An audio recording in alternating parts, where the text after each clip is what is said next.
We're learning Igeres HaKodesh, Sacred Letters 30, page Kuf Nun Aleph. It's a short Pedic, so we'll finish it today in Mitzvah Shem. So here the Alter Rebbe refers back to a letter without writing, saying so, letter 21. If you remember letter 21, the Alter Rebbe told us the importance of multiple giving, getting used to giving. So rather than giving all at one shot, give it more often, even though it's the same amount at the end. And he based that, I believe, on the Rambam, or at least he used the Rambam, or we spoke about the Rambam to support that idea. So this chapter 30, Lamed, follows in the same vein, but with another little twist. So again, this is a letter about tzedakah. The last letter was about the importance of learning halacha, and now this is about tzedakah. Remember what I told you in the very beginning? We had a good discussion about it, that it was the sons of the Alter Rebbe who felt that they should include letters of the Alter Rebbe in the appendix to the Tanya. Originally, when the Alter Rebbe wrote the Tanya, it only had 3 sections: Lukuti Amorim, Shara Yichud Amuna, and Igeres HaTshuva. It didn't have Igeres HaKodesh. That came from the children. But after it was done, it became part of the tradition. It became part of the whole Sefer HaTanya, and we understand that there's a practical aspect that is important. So the letters are very instructional, really, but with Chabad philosophy, explaining each and every practical application that he suggests and instructs. So let's go. Perek Lamed. Meidah Zois. Meidah Zois. It's known. It's known. Mashomer Azal. Kol arogel lovei lebeit hakneses v'yoyim echad leibo.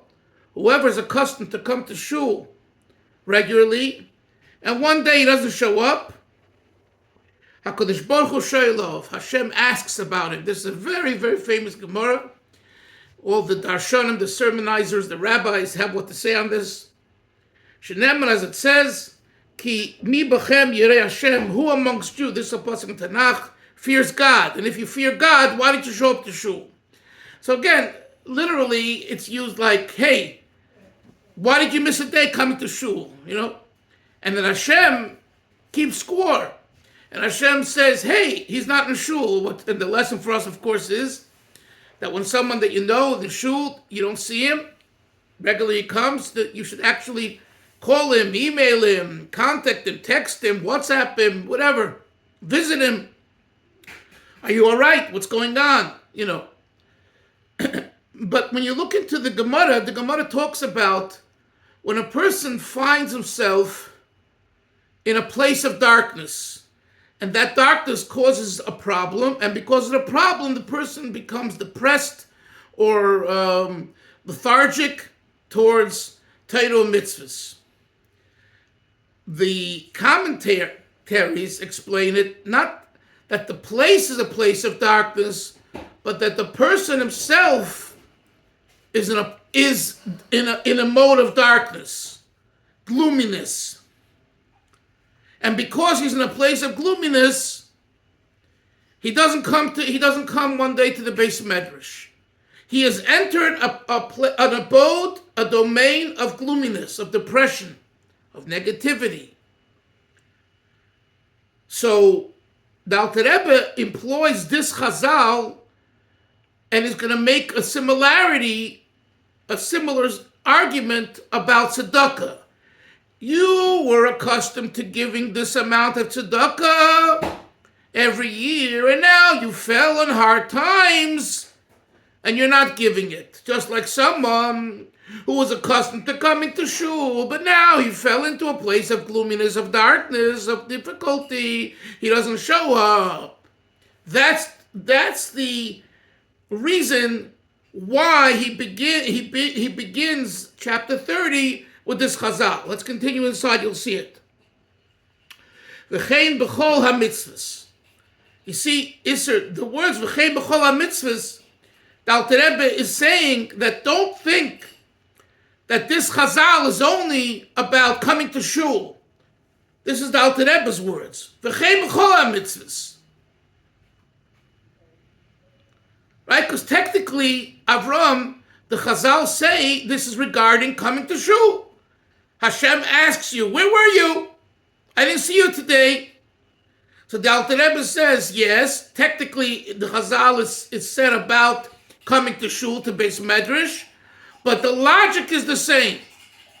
Menashe, and since the logic is the same, it applies to all mitzvahs. And he says, Hagam shehi b'li neder chas v'sholom. Although when we give tzedakah, it's without a vow. I've said it before, but I know that, I don't know, I can't say Chabad, but I was told that when you go up to the Torah and you pledge money for your aliyah, you should say b'li neder, without a vow. Because if a person says, if it comes out of his mouth, I'm doing this and this, there's the words in the Torah, yachil dvarei. Don't make your words mundane. And many authorities say that's the gather of a neder, a promise. And if you don't fulfill it or you forget about it, it's a violation. Okay, we have Kol Nidre and the HaKodesh Nedarim, that's why Kol Nidre and HaKodesh Nedarim Kol Nidre is all about, is for those pledges, those things that we said we're going to do, we didn't, and we forgot that we didn't do them. So we have a day in the year, 2 days in the year where it deals with that. So we come in with a clean slate, but not considering that at this point. The Alter Rebbe says, "Hagam shehi b'li neder chas v'sholom." Although your commitment to tzedakah was always without a neder, without a vow, without a promise. So okay, this year I can't do it. How many times I can tell you over my years in talking to people about tzedakah, I've been told, yeah, last year I gave you this amount. I can't do it this year. Things aren't as good. So the Alter Rebbe says that's an acceptable argument halachically if you said b'li neder. Okay, but nevertheless, continuing, avol pikein, nevertheless, kol achayil asher noga, Igeres Hashem, every soldier, top of page 302, asher noga Igeres Hashem belibo, who the fear of God, the awe of Hashem, touches their heart, meaning they take it seriously. Lo yosel nafsham elikis loses migres b'kodesh. They don't want their godly soul to give less. Migres means less b'kodesh in holiness. So the Alter Rebbe says, Menashe, you're right. Halachically, you didn't make a vow.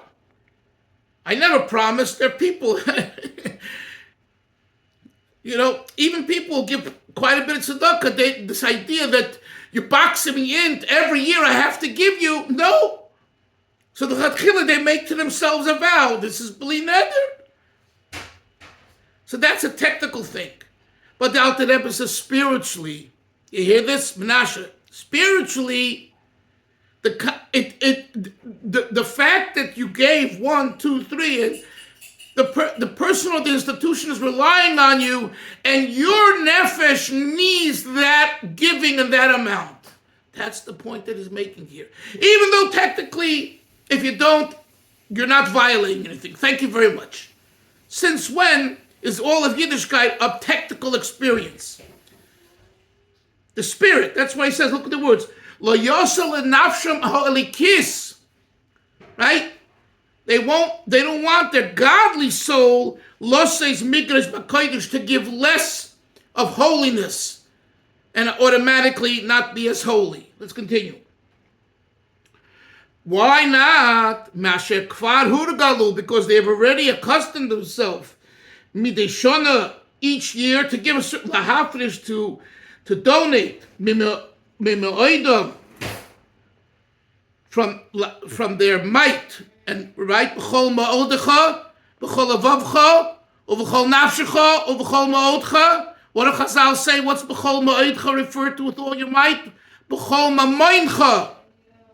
So the Alter Rebbe uses the word, look, Isser, instead of saying lahafrish mimamonam, to donate from their money, he uses the word mi'odam, from the word mi'od, b'chol ma'odcha. Because Chazal say ma'odcha refers to money. So they separate ma'odam, lahachiyos ruach shvelim, to enliven the spirit of the downtrodden, v'nikoyim, and the broken, shattered ones, the less lahain migarmehoin, who don't have of their own. He prinasukas davas anofelis. This is the level which is called the fallen sukkah of David. L'koima. 1 second, please. 1 second.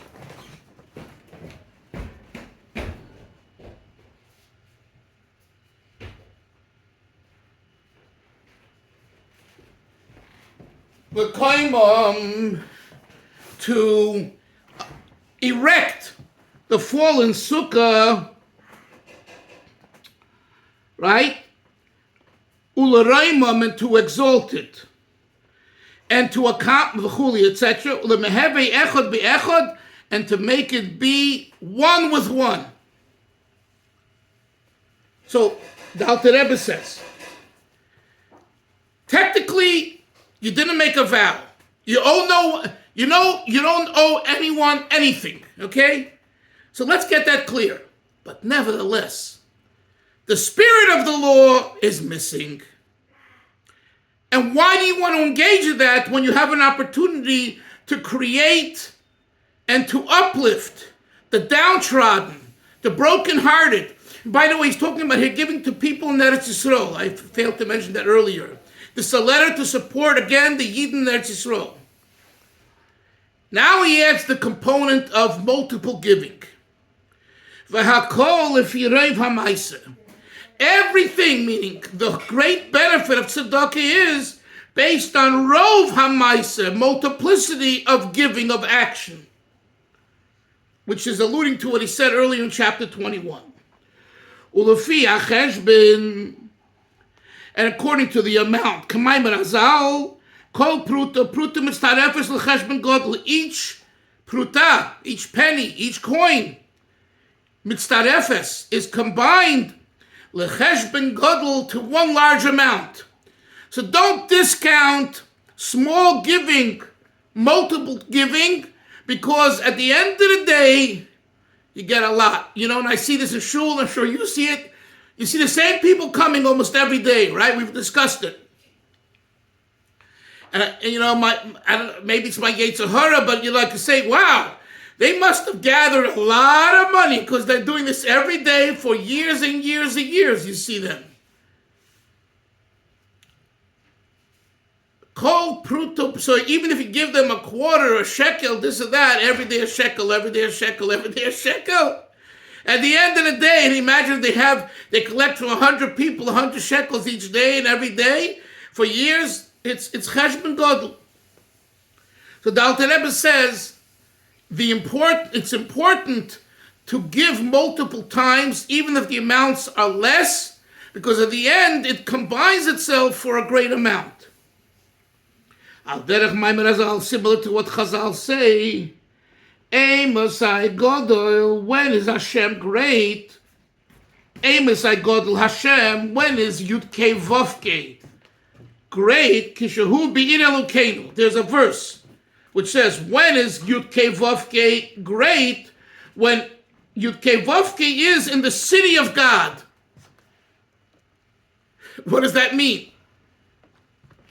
So Chassidus explains, Yud-Kei Vov-Kei is the supernatural force of God. Elokeinu is the natural force of God. When is Yud-Kei Vov-Kei great? When it's experienced in nature. When Yud-Kei Vov-Kei does its thing of miracles, God is not really great because that corresponds to what God does. but nature, which normally conceals Hashem Avram. And now one sees and feels in nature the supernatural. That's great. That's Godel. Let's continue. This is the level of Elokeinu. Ir Elokeinu, Isser is the place of Cheshbon. Cheshbon is accountability. Cheshbon is being organized, right? So when you hear the point out that I was making, it's fascinating.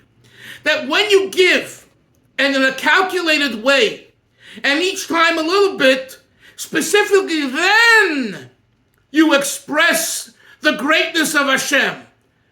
This is fascinating. In other words, in the little giving, but done in multiple ways, that's when you express the Godel Hashem. Whereas you give at one shot, a big amount, it's not really the Godel Hashem. That means you have it, and you're magnanimous and all that, and great. But imagine when you don't have that amount, or you don't have it at one time, and you give a little bit, you train yourself, you practice, and as we discussed here, you get bothered and nudged to say, you came yesterday, why are you here again today? Right? And you give. Yes, sir, I think you're the one who asked me that question. And you give once, you give twice, you give, right? What you're doing is, and this is an answer to your question, I'm thinking about what you said last time, months ago. This is really greatness. Real greatness is, I'm talking to myself, to be able to give to the same person multiple times when you don't want to. Because you say, you already got from me, you already got so much. Same person, the same time, right? Godel Hashem be'ir Elokeinu. Within Cheshbon, within accountability, within the normalcy, when you're able to break through, that's when it's Godel Hashem. And if you can't, you might be giving tzedakah, but it's not Godel Hashem. It's a different level. Let's continue.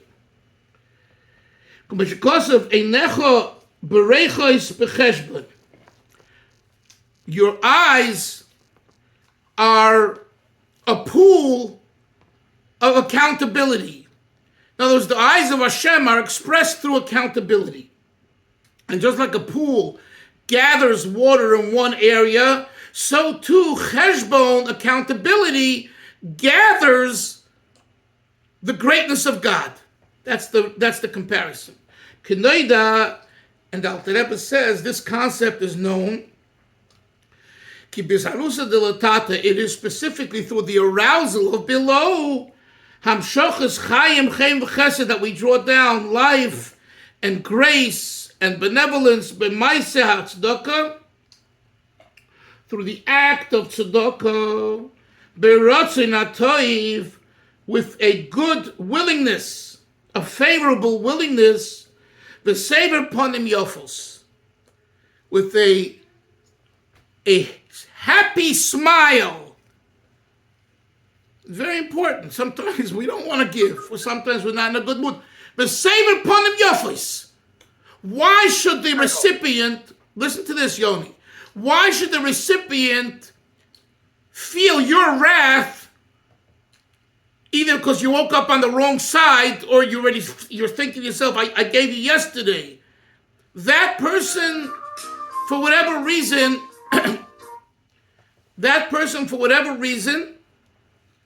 is asking again.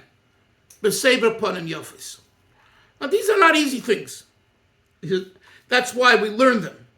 Because it takes training, refinement, And let me say something. Even if in the beginning it's chitzonius, you don't really mean it, you're just smiling, but you're really inside burning. Do that. Do that. Because after enough smiles, you'll say, I have a mitzvah to give. I'll give once, I'll give twice, I'll give 3 times. And specifically there, we experience Godel Hashem be'ir Elokeinu. It's specifically in accountability. I remember that Rebbe spoke, I forget, and I think it was in the 80s, he spoke to everyone, but he spoke to the shluchim in particular. He says he wants a cheshbon. And I remember there were times the Rebbe had a fund. It was called the Machne Yisrael Fund, where Chabad Shluchim got wealthy supporters to put money into this fund. We're talking about, I think, the least was $100,000 over a certain amount of time. If you couldn't do it at once or twice or three times, whatever.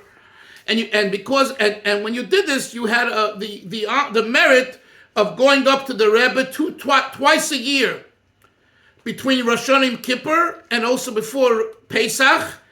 You, your wife, family, and you would give the check to the Rebbe.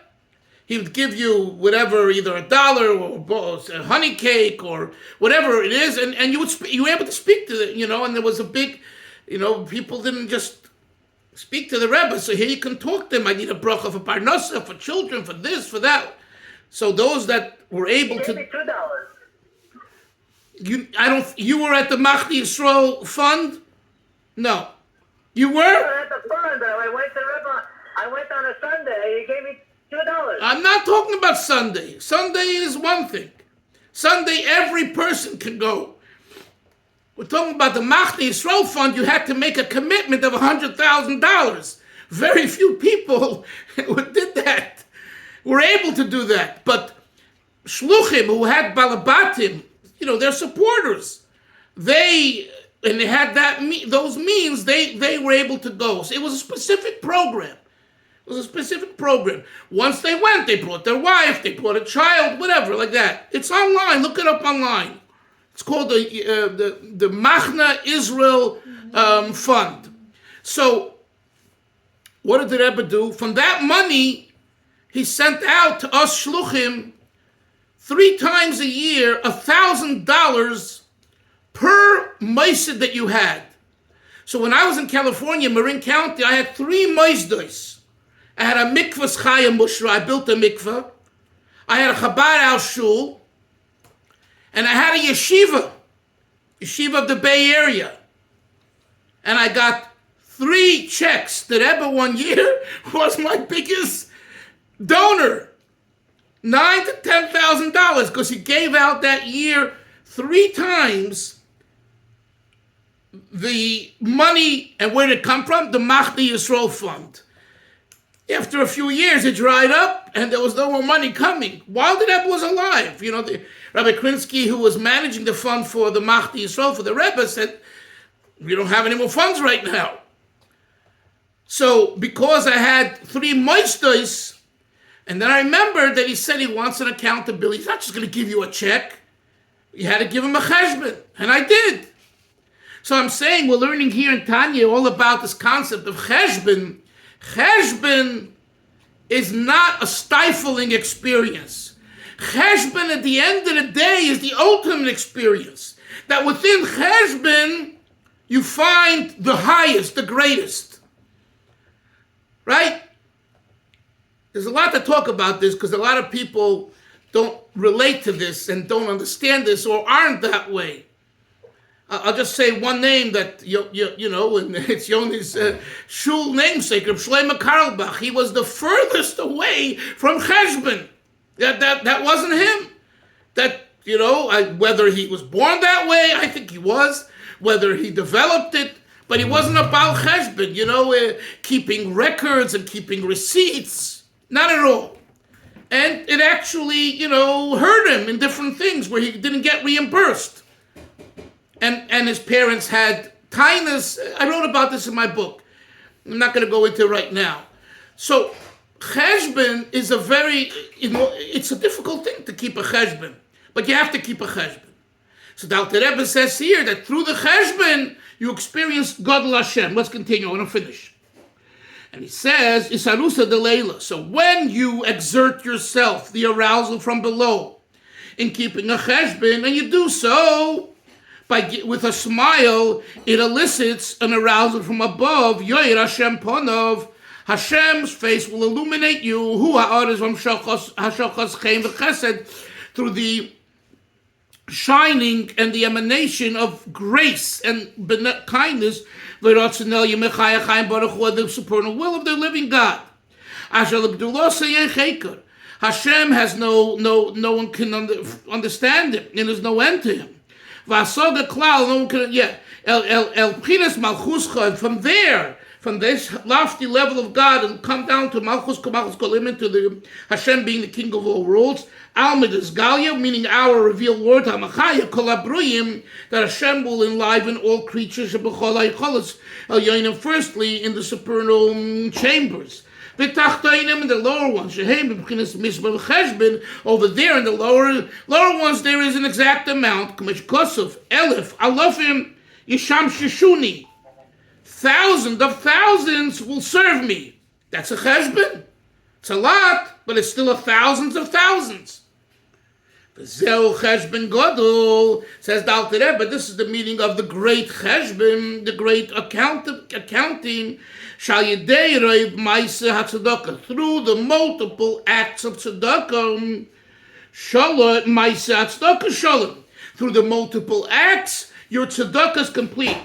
Ki Peter shalom, because the meaning of the word shalom, peace, hu davar hamachaber u'metavich beis ktzavis hafchim. Shalom brings together two opposite ends, two opposites. Shem tzas ashomayim le'ela. Shem tzei ashomayim le'ela. On one end you have the heaven, and which is above. Pchinas l'gdulosei and cheker, which is referred to God's godless, God's greatness. There is no searching, you can't find it so awesome. The tzvei ashomayim letata, and the lower part of the Shemayim, HaMislabish B'Biyah, that invests itself in this world through the spiritual worlds, P'chinas Gvul u'Mispar, through limitation, accountability, V'dala Maven, and enough to be said for that the person who understands it. So, one more minute. What we understand from all this, Chevra, is the importance of giving multiple times, giving special Tet Yisrael, and doing it with a same upon him Yofis, and to know that through the cheshbon and the accountability, you can experience the greatness of Hashem. It's Pashas Parah the Shabbos, so everyone should not be a parah, don't be an ox. It's a clean way of saying don't be, you know what. So don't be an ox. Take your parah, take your behema, and bring it to Hashem, and get ready for Chodesh Nisan, for the Geula, and we'll see everyone, chapter 31 in Mitzvah Hashem, this coming Monday. Zay Gizon. Take care. Good Shabbos. Don't forget your parakigel. Your parakigel. Yeah, right. Yeah. Moshe Myers, make sure you eat your parakigel. And you'll ask Yoini, if he didn't make one at the Karl Bach Shul, you'll call him on it this Shabbos. Guy. Yeah, we got a few parts for the Thank you. Yeah. Good Shabbos. Good Shabbos. Good Shabbos. Take care.